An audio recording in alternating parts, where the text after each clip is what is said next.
question that we can toss in here also is because when I started, it was 60 plus. And then, they would all come in with the card, play this card that was age. My doctor said I'm just getting old. And so I have arthritis, or I have degeneration, or I have, this thing.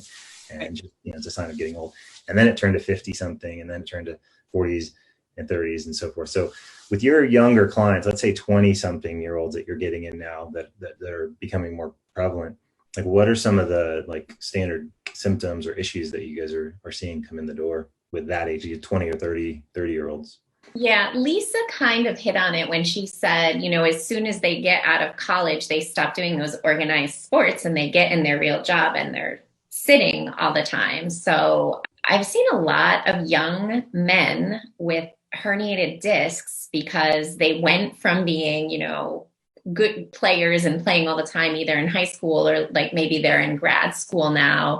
And then they start sitting for hours at a time, slumped over a computer, writing. And then they get up and they go try and play a pickup game of basketball without doing anything, because you can do that, when you're 15 and you're running around and just moving more.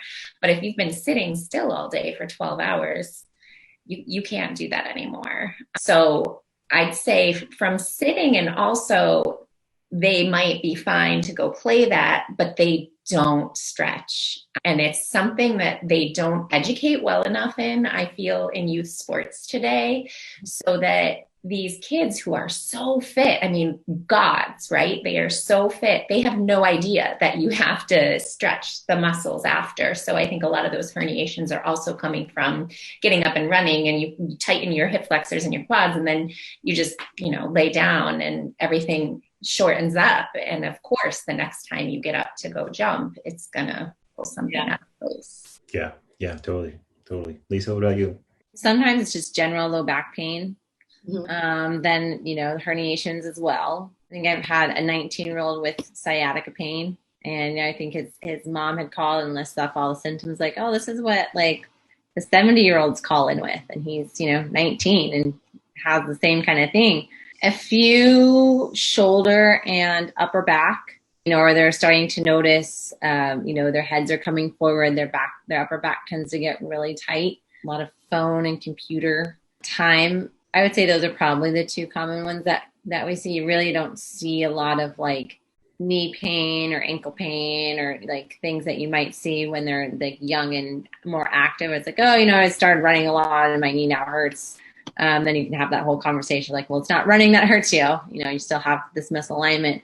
But I would say more commonly it's the low back and the upper back that we usually see. Which is also not to say that they're not dysfunctional, or those areas like the ankles or the knees aren't, not to say that they're working correctly, right, but just that they're not feeling the symptoms there. Yeah, correct.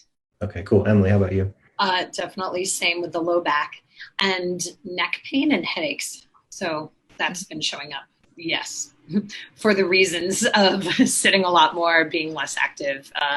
I think there's it's good news for the population that's 50 plus to hear that 20 somethings are getting this, because then it does mean it's not about age.